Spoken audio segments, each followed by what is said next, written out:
Hello, today I'm going to be showing you several new plants that we are planting in our front yard. So let's get started. First thing that we're going to do is I've got to go over here and get the babies because I hear them and they are wanting to help. So hang on just a second while I get the kids. Okay, so there's the babies, Ace and Heidi, and they heard me saying I'm working in the yard, and they're like, Mama, we want to help, we want to help. Okay, so if you want to see some racehorses when I let them out of this gate, just hang on. So here we go. There they go. So we are now headed off to help Mama. So come on, kids. Come on. So here we are, and these are my helpers today. I've got Heidi. She's excited about helping Mama. And look over here. Here's Ace. Ace, you ready to help Mama? Okay, so let's go. Okay, so now we are ready to plant our coreopsis. The first thing that I do have to do, and it's a little bit of a hassle, but I have to dig down through all of this mulch and find my weed barrier, because when I planted or started this front flower bed a couple years ago, I decided to dig out all the bad dirt, a lot of it, and we put down some good dirt, and then on top of that a weed barrier. So for most of the yard it has been fantastic in this garden, except now when I've decided to plant a new plant, have to dig down, find it, then you have to cut a great big circle, plenty big enough so your plant can expand, remove that weed barrier, then plant your plant and put your mulch down back on top. So that's what we're doing right now. So we've gotten down to the weed barrier, and now I'm going to be cutting my hole. Okay, so hang on, let me get Heidi out of the way. Heidi, move. She likes to help. So I want to show you something really quick.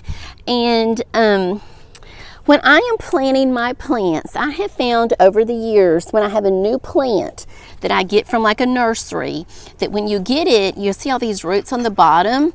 These roots, yes, Heidi, I see you.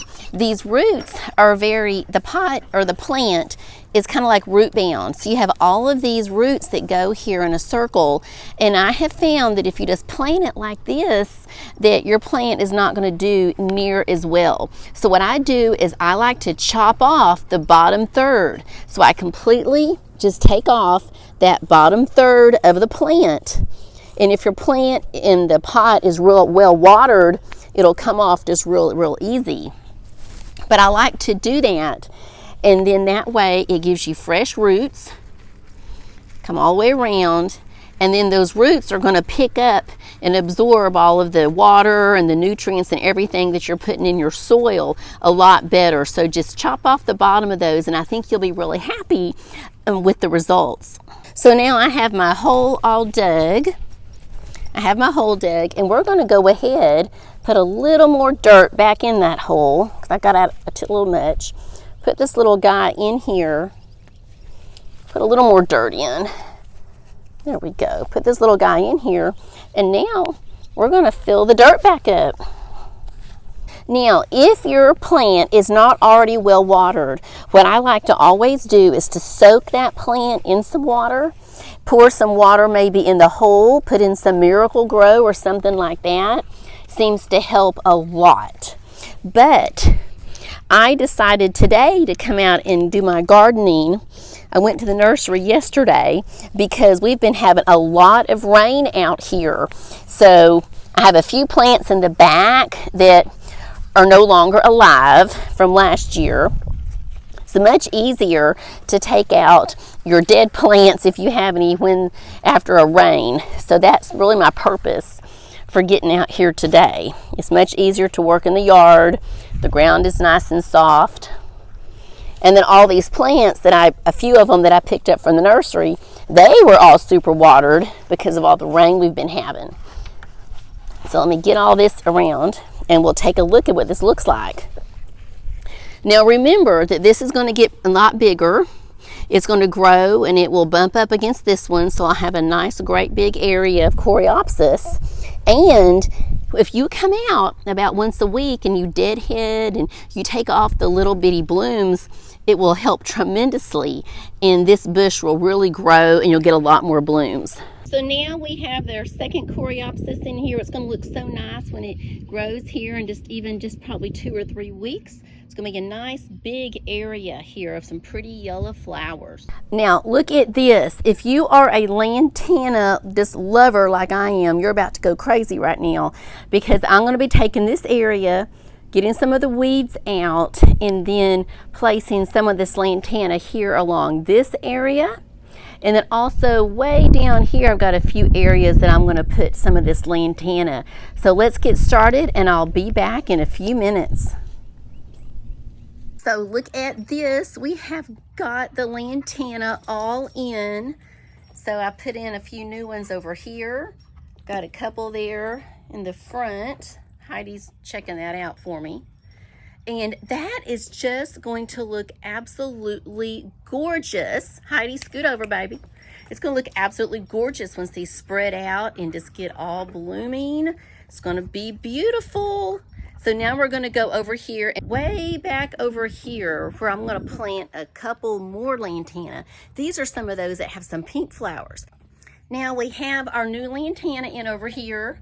Got two little plants, and these are just going to be gorgeous once they get all big and flowery. It's going to look really nice back here, kind of as a backdrop.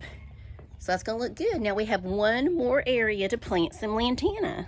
I need to work on this area. This area has a lot of mushrooms that have come up, so I've got to get these out of here and then get a couple more of these pink and yellow lantana planted here by the front porch. So I now have my pink and yellow lantana planted here. It's going to look so nice when those get nice and bushy here in about a month. This is going to look fantastic. So let me go back and recap and show you where I have the other lantana and just a little more information about them. So like I already said, these are lantana that are perennials, and they will come back. What you just need to do, because they're going to get really big, what you need to do before the first frost is go ahead and just mulch really well around them, and they will come back. I'm about an hour north of Houston out in the country, and I've always had great luck around in this part of Texas with my lantana coming back. So there we are. Now back here in the corner, I've got one more plant that I'm going to be working on, and here we go. Looky there. This is Ace. Ace has been helping me today. He's one of my babies. This little plant here, this was the hummingbird plant I was telling you about. So let me get that planted and I'll be right back. So let's take a look over here next to Heidi and look at this hummingbird plant. And while we're doing that, if this has been helpful for you today, please click that like button. That way I know what videos you're liking. And if you're thinking that you'd like to find a place where you can talk with people about gardening and cooking and all things about making your home just a wonderful place ever, then subscribe to our channel, because we'd love to have you as part of our family. This right here, this is that hummingbird bush I was telling you about, and look up close and just look at it. See those little flowers? That's why the hummingbirds like it. And as I was sitting here and planting this today, I actually had a couple of hummingbirds buzzing me, because way around the other side of the house I have a couple of hummingbird feeders. So those are going to look so nice once they get a little bit bigger, have lots of flowers all over them. And now we're going to go around to the back of the house, and I'll let you see what we're planting over there today. So out here in the back, let me show you what I'm working on today. And please, any comments or suggestions, I would love to have them. This is an area right here that just has not done well, so I'm going to be pulling this plant up today. Hopefully it won't be too hard since we have had a lot of rain, and I'll show you in a second what I'm planning on putting there. Now over here, let's see, I've got an area also that I'm working on today, and we've used this for herbs some, but I'm wanting to plant a little bit of that hummingbird bush over there, over in this area. So we're going to be working on that. And then I have this pot. And this pot, last year I put some bougainvillea in there. It was really great, but you can tell it just didn't come back. And then so I have this salvia that I'm going to try to get into this pot today. And then the last thing that I'm going to try to do today is this area all in front right here by the pool. This is actually a rosemary plant. It did actually live through the winter, and I'll tell you about that in a little bit. But I'm going to put some little periwinkles or some vinca right here in this area, and also in a part of that bed bed, as you can see right over there. So let's get started. Let's start, I think, with the hardest thing, and that is we're going to get this shrub out of here, and then we're going to take this. And what this is, let me come around here and I'll show you. This is a Montrose Purple Vitex. I've been reading about it, and it looks like it does take full sun, which is perfect because you can tell out here I've got a lot of sun. It handles water well, it handles drought really well. It looks like this little guy is actually considered a tree or a bush, so he can get pretty big. Again, it is a perennial here in South Texas for us.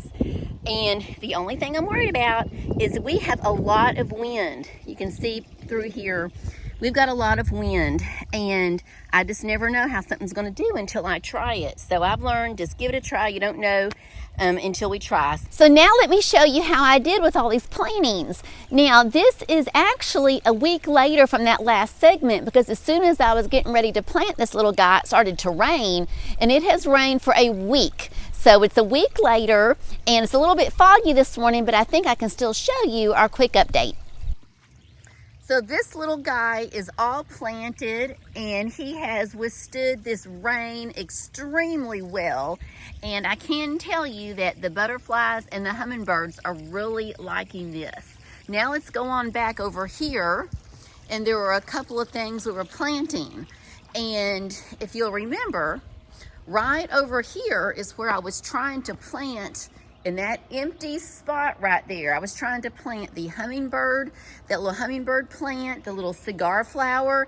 It did not survive the rain. So I have something new that I'm going to be doing there. The other item that I was working on was this salvia. I did get it planted before the rains got too bad, and it has done pretty well, and I think it's going to do fine in this pot. So we're just going to keep an eye on it. The other item that I was showing you was over here. I was going to put these little periwinkles and the vinca, and I decided not to put them there and over there because we've got someone coming actually tomorrow, or actually on Monday, to do some landscape lighting. So I want to wait, and then we'll get that area planted. So I took those periwinkles, also called vinca, and I placed those in this pot right here, and this has just turned out wonderful. Now, during this last week while it was raining, I came up with some other wonderful ideas for a few things in the front yard and back here. So watch that next video that's popping up and see some great new ideas. And I'll see you over there in a few minutes. Bye-bye.